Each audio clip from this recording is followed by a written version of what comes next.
Agora iremos falar da internalização do capital, né?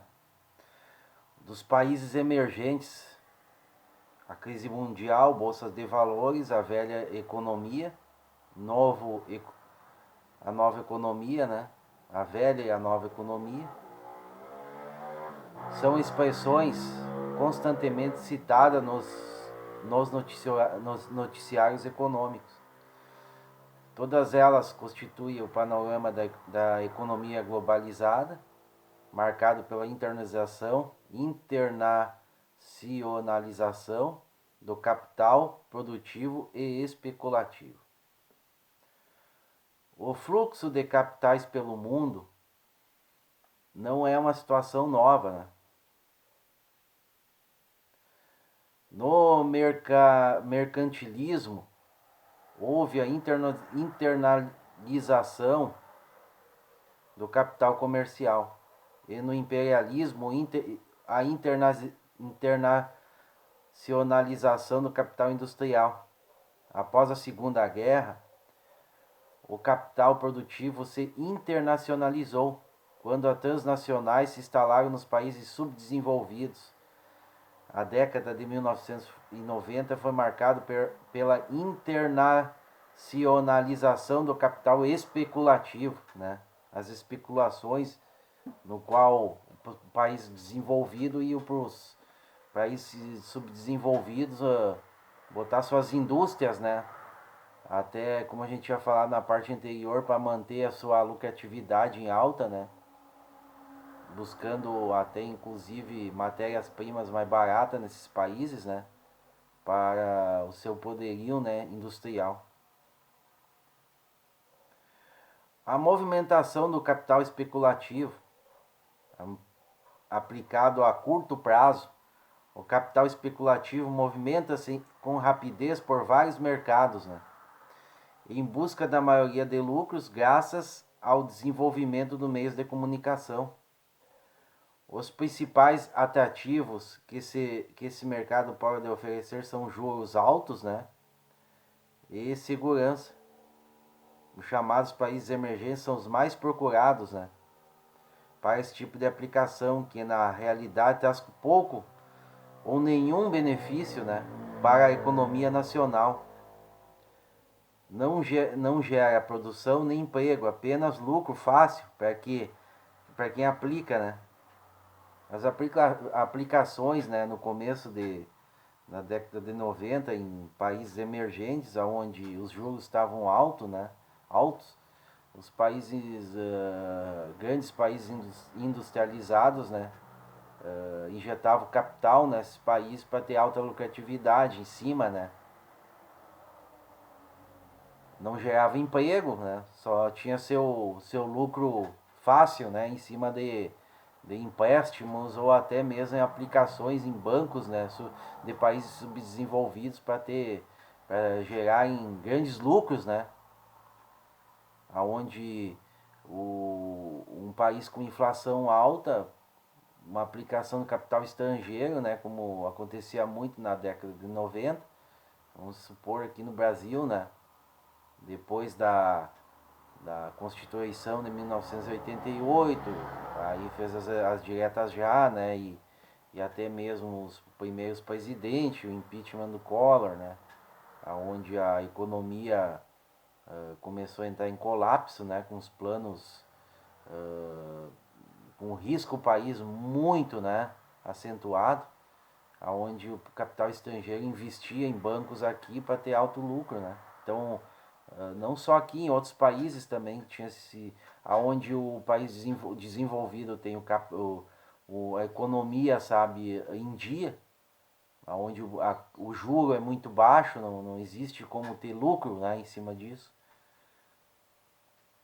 Dando continuidade, né? Os países emergentes são muito procurados para esse tipo de aplicação, como ia falando, que na realidade traz pouco ou nenhum benefício para as economias nacionais, não gera produção nem emprego, apenas lucro fácil para quem aplica, né?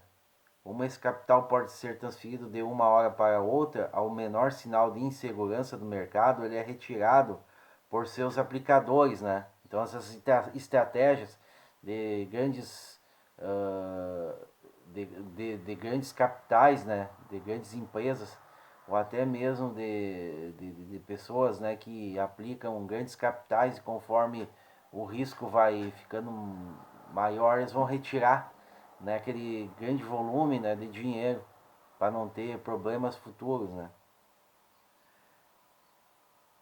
Até pela insegurança do mercado, ele é retirado por seus aplicadores, né, gerando graves crises nas economias emergentes, né. Quando diminui a confiança, o capital especulativo realiza um movimento conhecido como fuga de qualidade, em busca de investimentos mais seguros, né? Os títulos do Tesouro Americano, né, considerados as aplicações mais seguras do mundo, né, substituem os C-bonds, que são as mais negociadas como os BADES, né? Fala os BADES, que são títulos da dívida externa dos países, né, emergentes. Como na economia globalizada um país depende do outro, as crises na economia emergente alastram-se com epidemias por todo o mundo, né? Tivemos um exemplo dessas situações como a crise mundial de 97, 1997 e 99, que se originalizou no Sudoeste Asiático, em 1997 atingiu a Rússia, em 1998 e o Brasil em 99. E em 2001 a Argentina parece inaugurar um ciclo e um novo ciclo, né, que se pode considerar como fato novo como crise em países emergentes, né. O que risca o país, né, é a diferença entre os juros pagos por um papel e a taxa oferecida por um título, com um prazo de vencimento semelhante pelo Tesouro dos Estados Unidos, os T-Bills, e considerado o papel mais seguro do planeta, né? Na visão dos investidores, a taxa reflete qual é a possibilidade de um país pagar ou não sua dívida externa, principalmente externa. Quanto maior for a taxa de risco de um país, mais altos serão os juros do governo, que terá que pagar renovar seus empréstimos, né, e obter novos empréstimos, né, novos lucros também. A informática, agora falando da informática e a nova economia, né, onde os serviços de tecnologia elas tiveram um papel predominante em cima disso, né.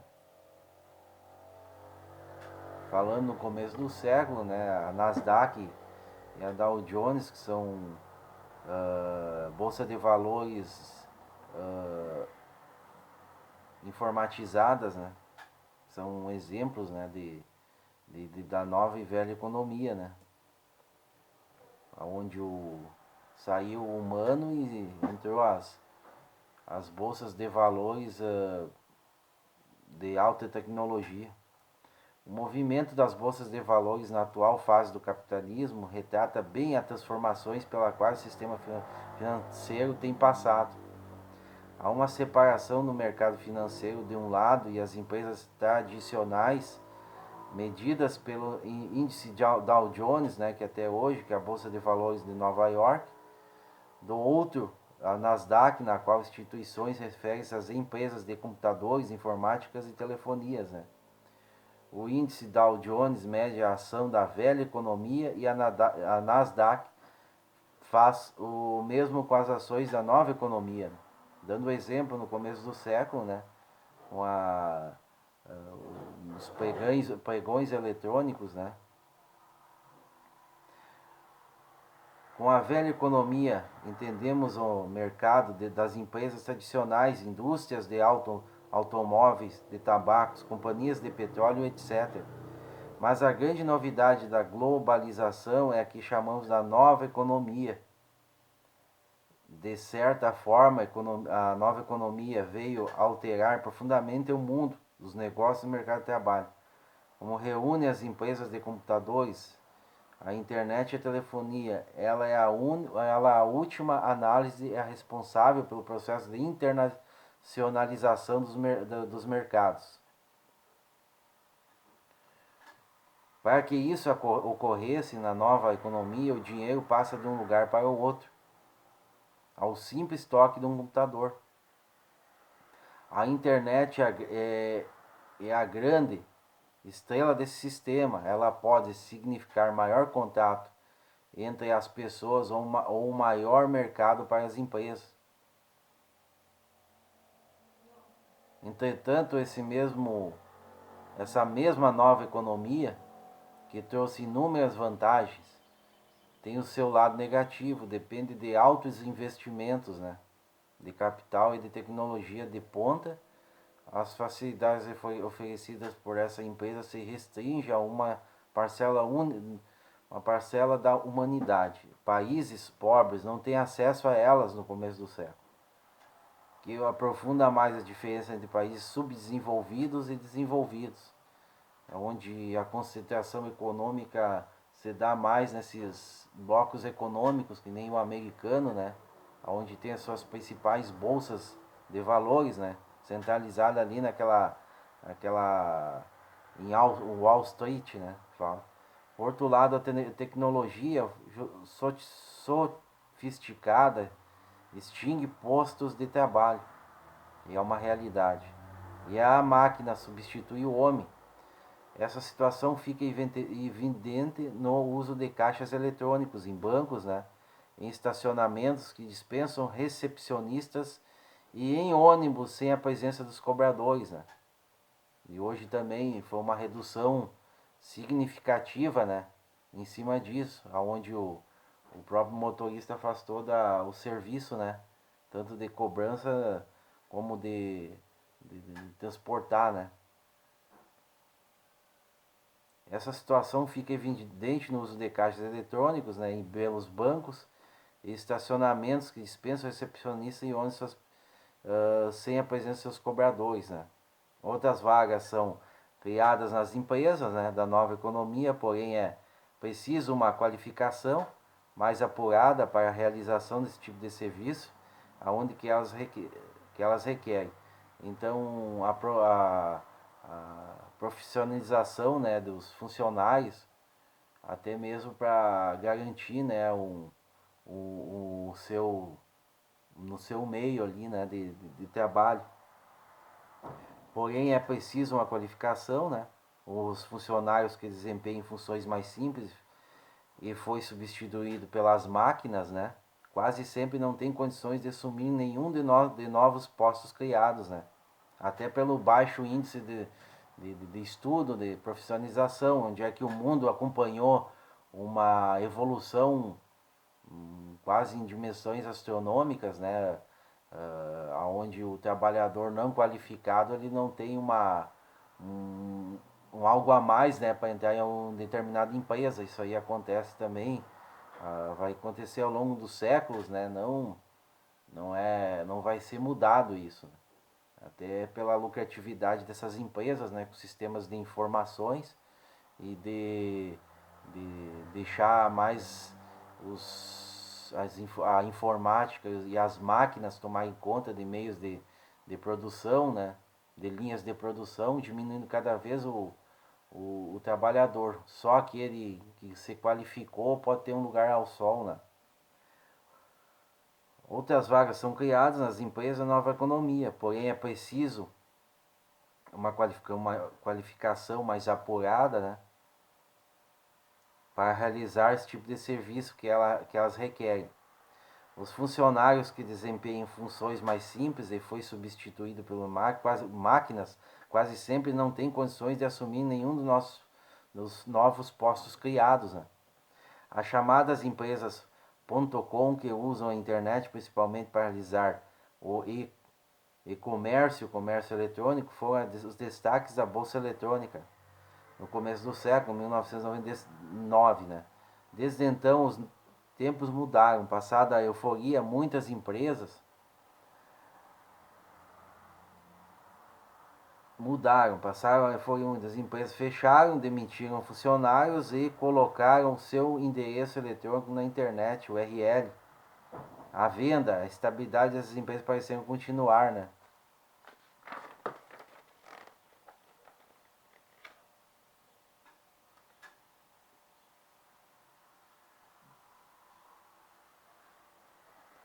Falando a importância das atividades terciárias, né? Na atual fase da evolução do capitalismo, né? O setor terciário assume a importância cada vez mais em suas principais atividades, adotam métodos do setor secundário com a produção em massa e a substituição do homem pela máquina, né? Como a gente tinha falado antes.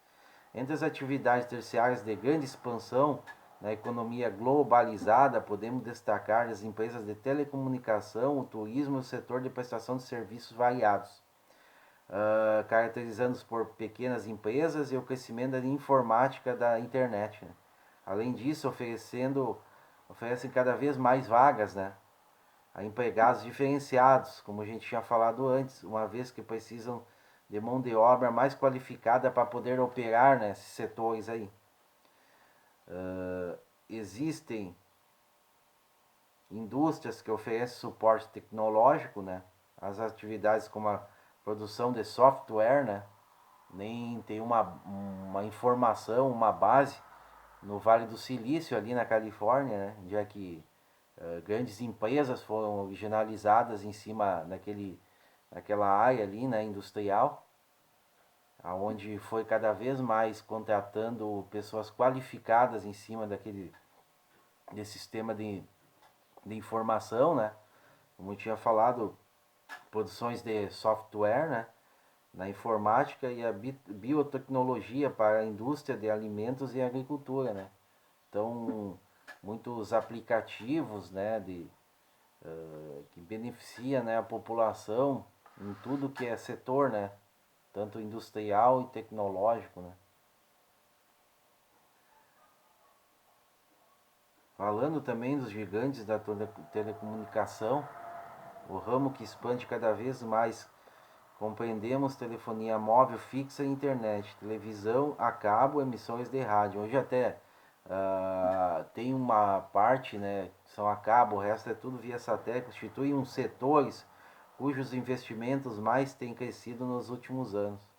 Falando na década de 90, né, no Brasil o setor é estatizado até a década de 90. Né? Nos últimos anos, seguindo a política de privatização dos governos, né, empresas transnacionais desse ramo estão expandindo suas atividades no país, como vemos hoje vários tipos de setores, né, de empresas que na época eram privatizadas, né, para empresas privadas e até esse serviço de telefonia foi expandido em vários setores, em várias empresas, né, onde foi ganho licitações, né, mas começou a estatização em 1990. Até, vamos dizer, agora, nessa época que a gente vive, né, em 2020, né, aliás, isso acompanhou uma evolução muito significativa em cima desse sistema de telecomunicação, né, dentro do país. Falando do turismo, né, as atividades turísticas, né, compreendem cerca de 1/3 de todo do total global do setor de serviços, né, revelado um forte crescimento, né, também no passar das décadas. Várias atividades desse setor estão ligadas ao turismo, né, bares, hotéis, restaurantes, né, museus, galerias, monumentos históricos e igrejas. Agentes de viagens, operadoras, empresas de transportes completam esse mundo que compreende ainda edições de guias para maior diferentes lugares do mundo, né? Onde hoje é mais acessível, né, o trabalhador assalariado ter a sua viagem, né, as suas férias.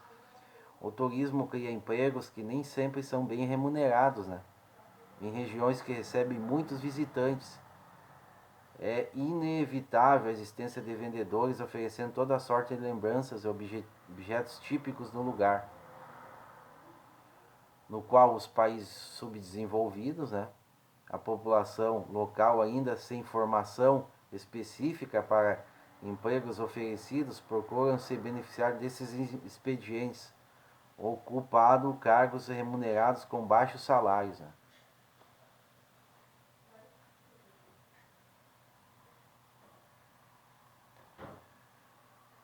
Com a internacionalização da economia, o turismo de negócio envolve eventos, feiras e congressos. Favorece vários outros setores e torna atraente cidades que então não despertavam interesses turísticos. Em caso de São Paulo, né, que realizava quase 74 mil eventos por ano, os quais 2 mil renderam para a cidade cerca de 2,6 bilhões de reais. O turismo de negócios atraiu para a cidade investimento no setor hoteleiro, com redes Sofitel, Sheraton, Accor, Hyatt, Marriott e outros. Beneficia também atividades com restaurantes, casas noturnas e serviços de táxi. Né? A procura por lindas paisagens ambientais, naturais preservadas, né? E animais exóticos aquece outro ramo de turismo que está cada vez mais em alta, o ecoturismo, né? Em vários praias do Nordeste, Rio de Janeiro, né? E Rio Grande do Sul, região sul, né? Serra, Gaúcha e outros lugares. O Pantanal, né? Floresta Amazônica, Chapada dos Guimarães, Chapada Diamantina, né? Aquela área do Nordeste ali também, né?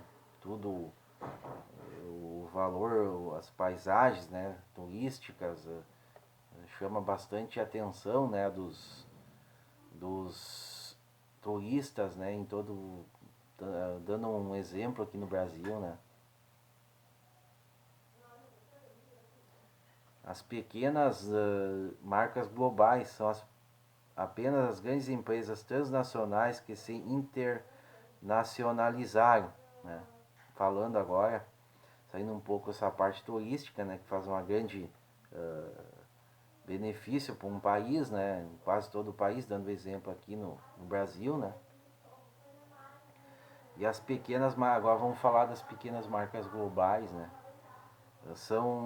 Não são apenas as grandes empresas transnacionais que se internacionalizam. O mercado de países emergentes como o Brasil, com grandes população e poucas concorrência, tem atraído pequenas marcas que oferecem franquias de serviços como as lavanderias, salões de beleza, lojas de conserto de calçados, academias de ginástica, oficinas mecânicas. Né? É uma fração poucos exploradas, né? Onde a população usa. Então isso aí um exemplo que acontece aqui no país, né? No qual é o produtos e serviços, né? De ter as novas estratégias de terceirização, né? A estratégia da indústria para obter maior lucro está sempre se aperfeiçoando. Depois das transnacionais que buscam vantagens, né? Nos países subdesenvolvidos, das empresas globais que encomendam seus produtos em países emergentes, né? Tem a indústria sem a fábrica em vários setores, né?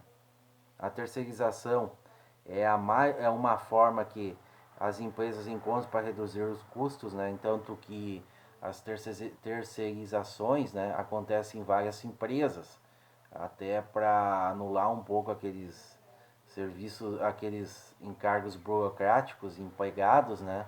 Onde a empresa fica terceirizada, fica com essa parte aí, né? Dando um maior lucro, né, para as empresas de ter empresas privadas, né, onde é utilizado mão de obra terceirizada de alguma empresa contratada.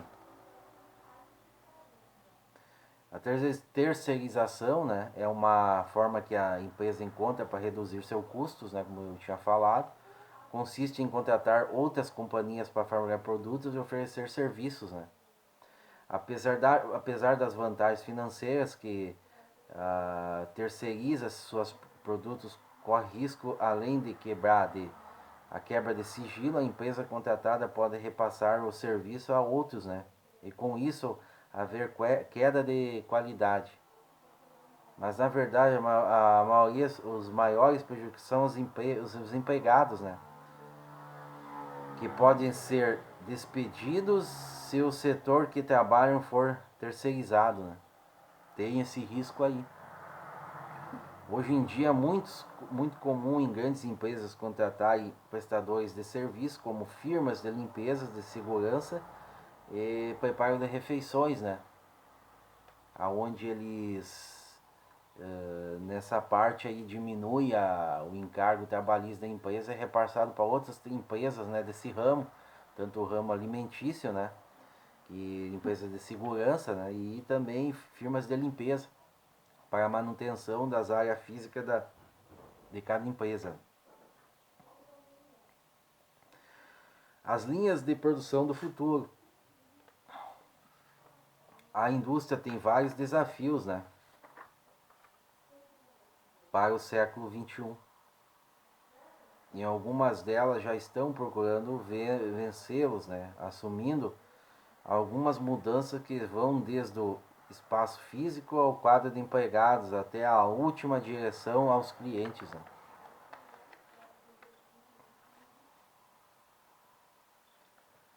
O desenvolvimento sustentável, né, é a maior desafio para as indústrias que deverão poupar água e energia, principalmente, e não agredir o meio ambiente, né.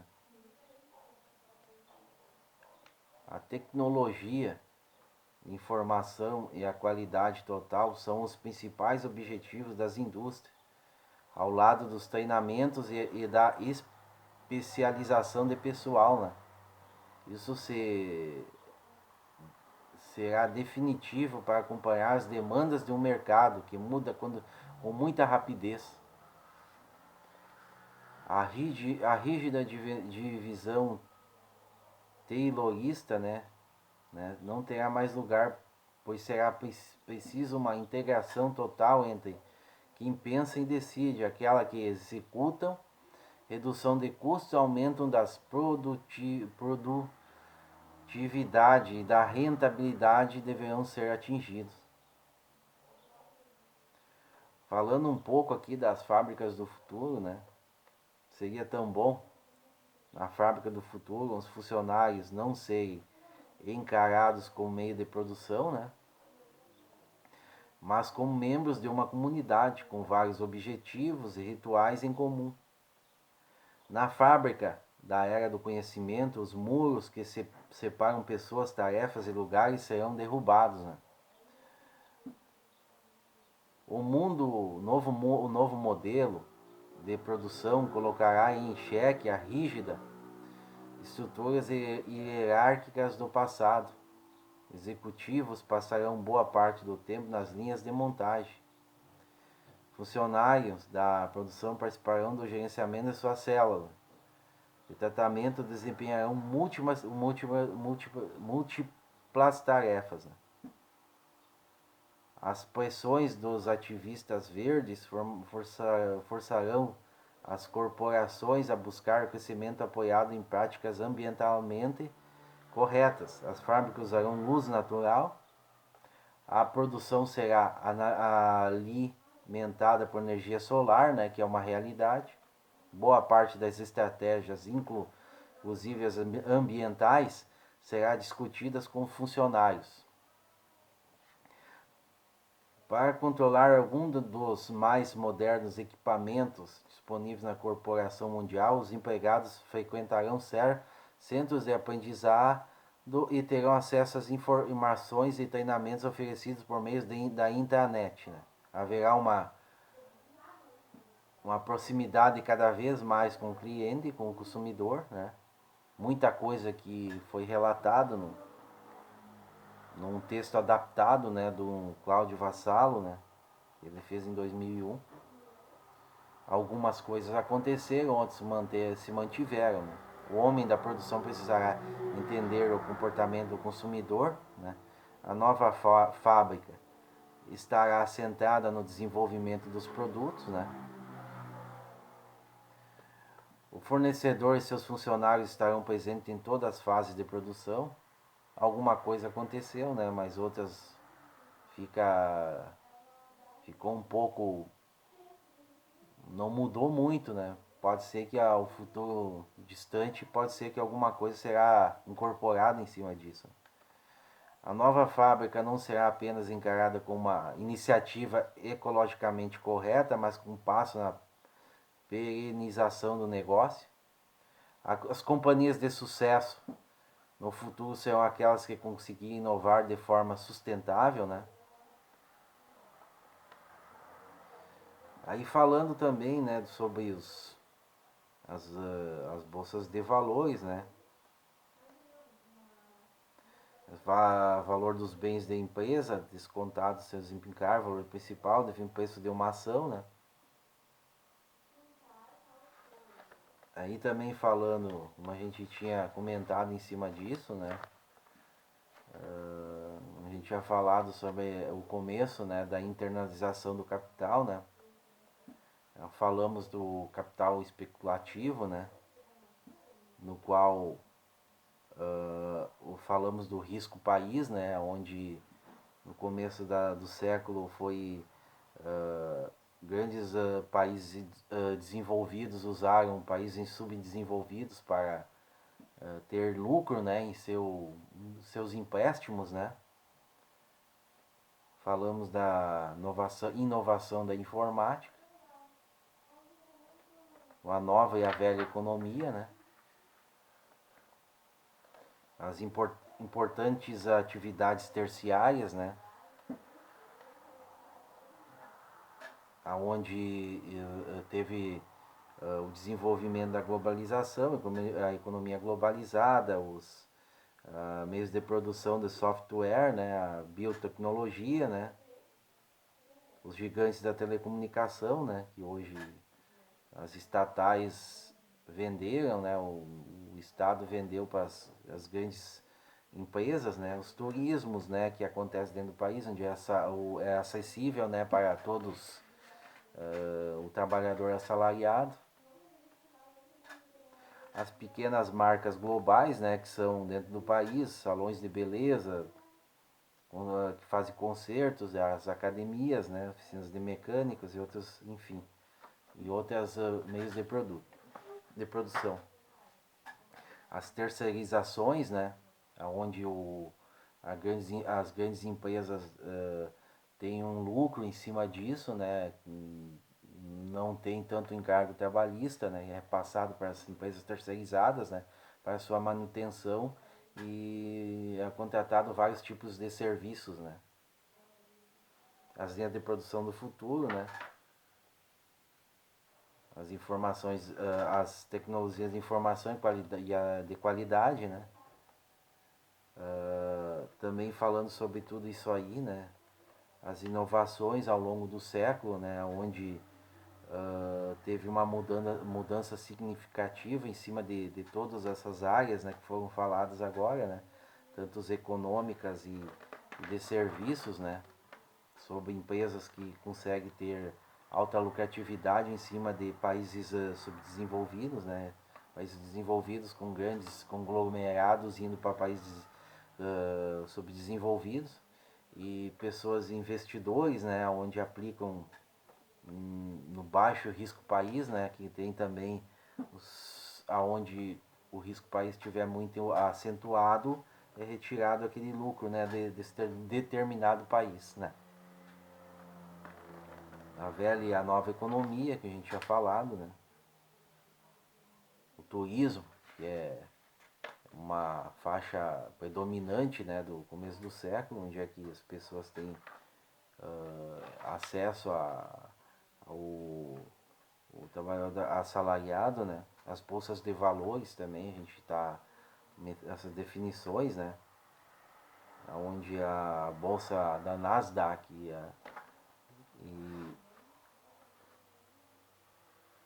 a Nasdaq e a Dow Jones, né, as principais bolsas mundiais, né? Então, terminando essa parte aqui, né, iremos dando continuidade à próxima.